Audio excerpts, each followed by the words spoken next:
Top 3 HOA revenge stories that went too far. These 3 HOA revenge stories are so absolutely insane that one actually ended with someone in federal prison. Another destroyed an entire neighborhood and caused millions in environmental damage. And the third one involved the FBI raiding multiple states because of what one homeowner discovered in his HOA president's secret files. I'm talking about revenge plots so extreme and so calculated that even seasoned lawyers couldn't believe what they were seeing in court. And trust me, I've covered hundreds of neighborhood wars, but nothing like these 3 cases. But before we dive into these absolutely mind-blowing stories that will make you question everything you thought you knew about HOA disputes, you need to smash that like button right now, because story number 2 involves a homeowner who legally turned his property into something so outrageous that satellite images had to be censored. Google Street View was forced to blur his entire block, and the environmental cleanup is still ongoing 5 years later. So buckle up, because these revenge stories went so far beyond normal neighborhood drama that they changed laws in multiple states. Story 1. The sprinkler system sabotage hour. First story comes from the scorching deserts of Arizona, where a brilliant retired aerospace engineer named Bob Mitchell got into what seemed like a simple paint dispute with his HOA over the exact shade of beige his house was painted.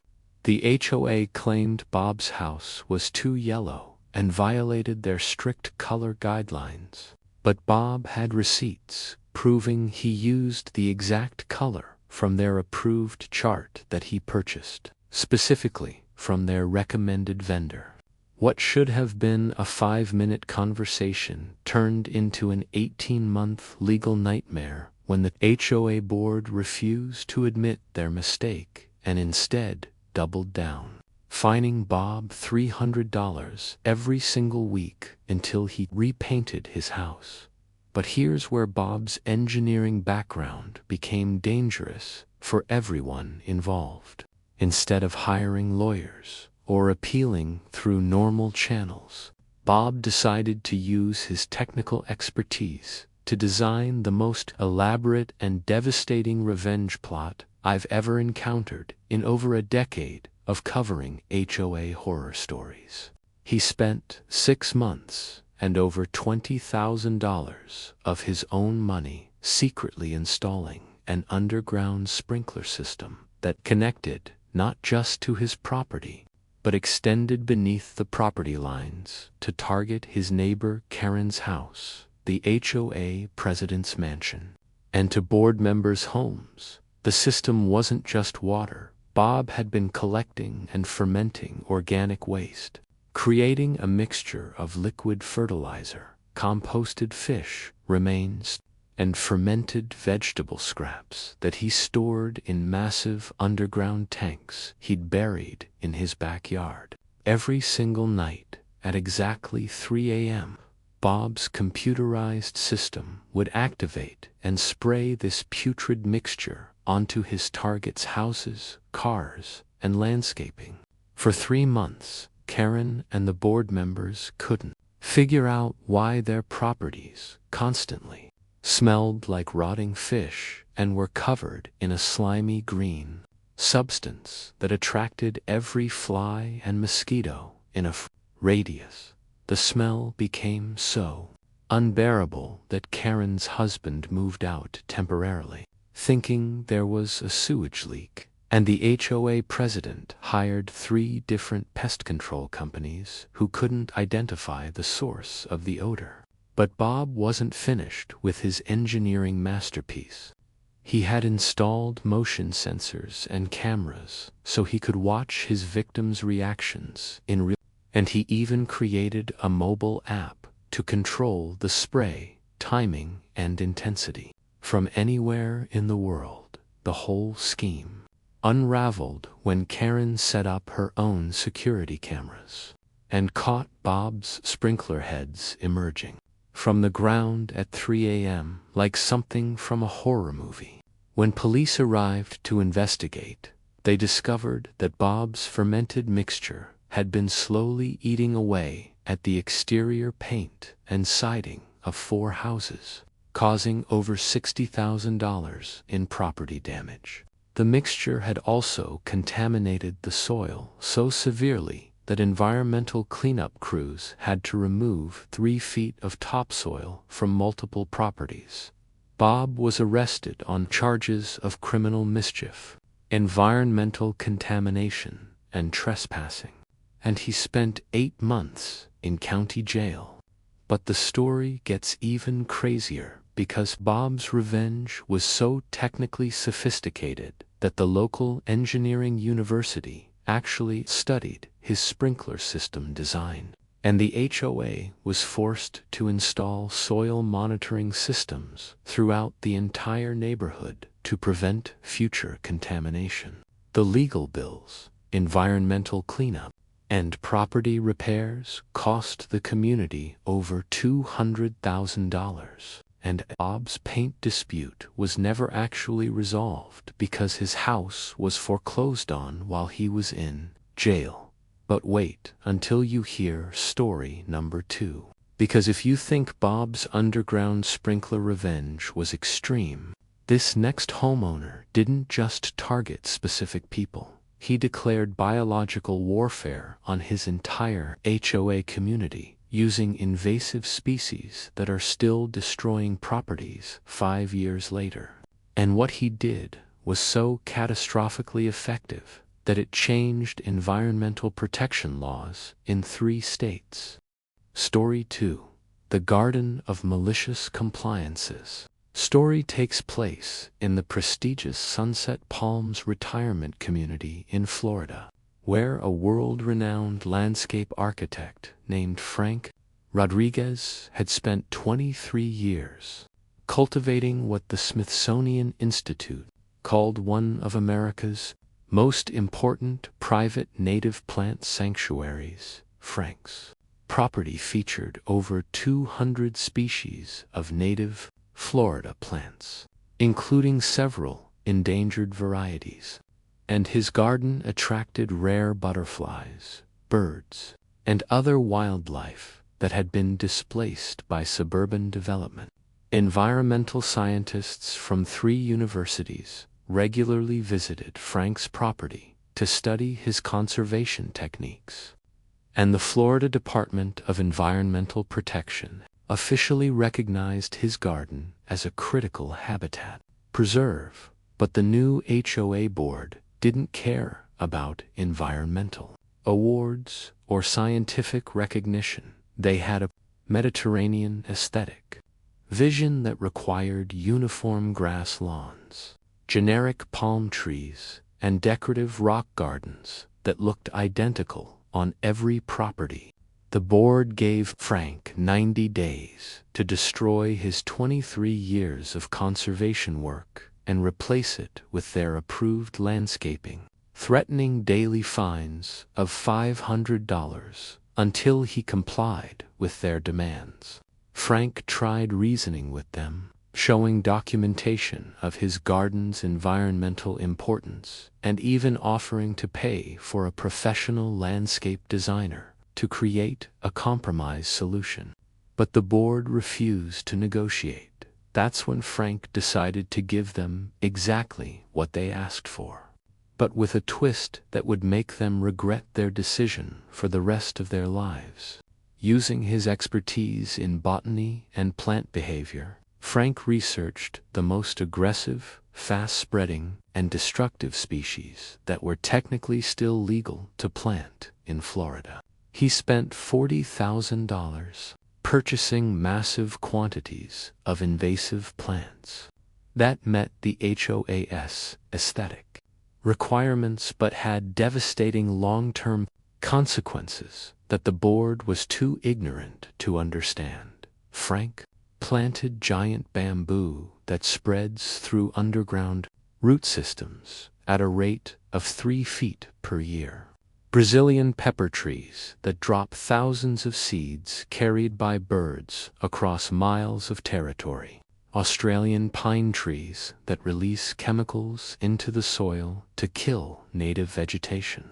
And Japanese honeysuckle vines that strangle other plants and can grow up to 30 feet in a single season. He also introduced kudzu, which is known as the vine that ate the South because it can grow a foot per day and completely covers buildings, power lines, and anything else in its path. Within 6 months, Frank's compliant landscaping had spread to over 40 properties in the community. The bamboo had grown so aggressively that it cracked foundations, destroyed irrigation systems, and pushed through concrete driveways.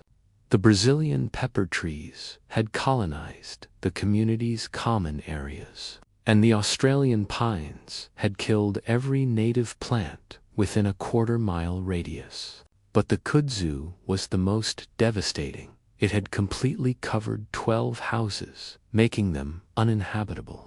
And the weight of the vines had collapsed to garage roofs and damaged power lines throughout the neighborhood. The HOA spent over $300,000 hiring specialized removal crews. But the invasive plants kept returning because Frank had strategically planted them to ensure maximum spread and regeneration. 3 board members resigned in disgrace when property values plummeted by 40%, and the remaining residents filed a class action lawsuit against both Frank and the HOA for creating what one judge called an environmental disaster of unprecedented scope in a residential setting. The Florida Department of Environmental Protection had to declare the community a containment zone, and even today, 5 years later, residents are still dealing with invasive plant management that costs each homeowner over $2,000 annually. Frank technically never violated a single HOA rule. But his malicious compliance destroyed an entire community and created an environmental hazard that required state intervention to prevent the invasive species from spreading to nearby Everglades National Park. But our final story makes both of these revenge plots look like harmless pranks, because this homeowner's retaliation uncovered a criminal conspiracy so massive that it involved federal agents, interstate fraud, and a corruption network that had been stealing millions from dozens of communities. But his methods were so extreme that he ended up facing federal charges that could send him to prison for longer than the criminals he exposed. Story 3. The HOA President's Secret Exposed. Our final story comes from the affluent Meadowbrook Estates in Texas, where a cybersecurity expert named Mike Chen made a discovery that would ultimately expose the largest HOA fraud ring in American history. But his quest for justice turned into a digital revenge campaign so extreme that it caught the attention of federal law enforcement agencies and changed how HOA financial crimes are investigated nationwide. Mike initially noticed discrepancies in the community's budget reports when his HOA fees increased by 40% in 2 years, while services actually decreased. And being a forensic accountant by training, he started asking questions that the board didn't want answered.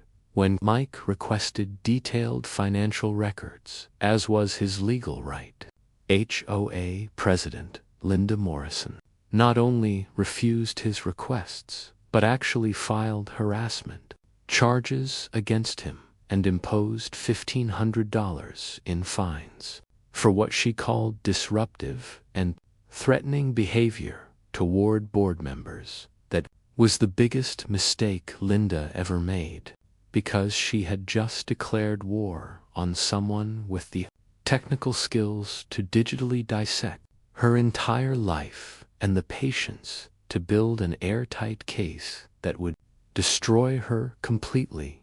Mike spent the next 8 months conducting what he called Operation Neighborhood Justice, using his cybersecurity expertise to investigate not just Linda's HOA activities, but her entire financial history, business relationships, and personal communications. What he discovered was a sophisticated fraud network that had been operating for over 6 years across 17 different HOA communities in 3 states. Linda wasn't just embezzling community funds. She was running fake vendor contracts with companies that didn't exist, inflating maintenance costs by up to 400%, and receiving kickbacks from contractors who overcharged communities for unnecessary work.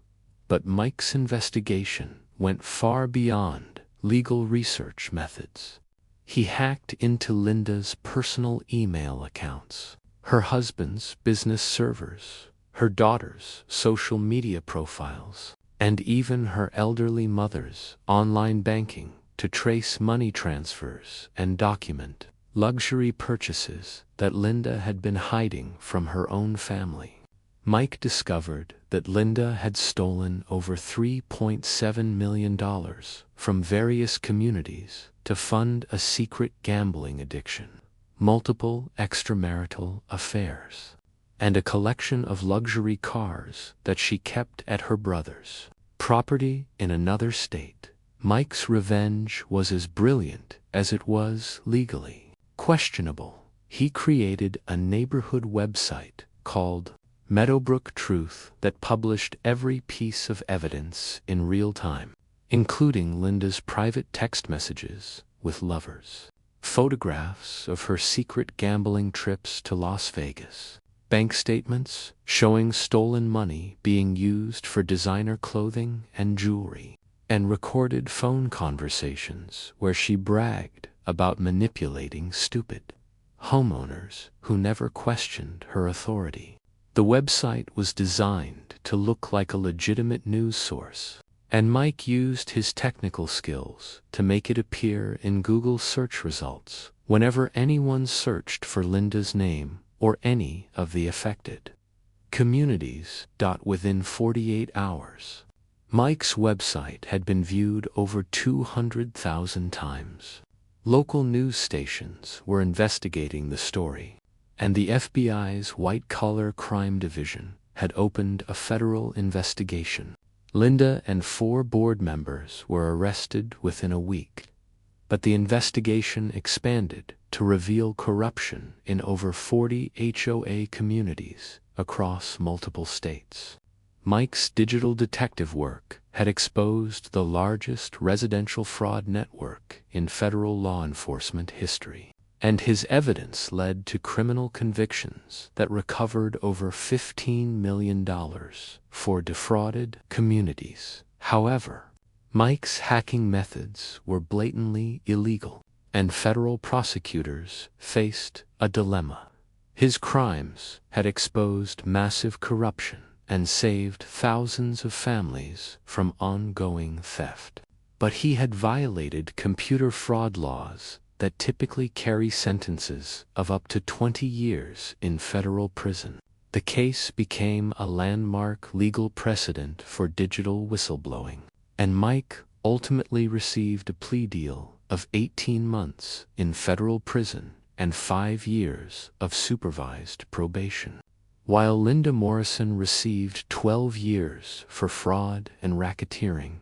If these stories of revenge gone wrong inspired you to think twice before escalating your own HOA disputes, smash that like button and subscribe for more shocking tales of neighborhood justice that crossed every legal and ethical boundary imaginable. Comment below and tell me which revenge story went too far: Bob's environmental terrorism, Frank's ecological warfare, or Mike's illegal hacking for justice, because I read every comment, and your neighborhood horror stories could be featured in my next deep dive into HOA revenge plots that changed laws forever.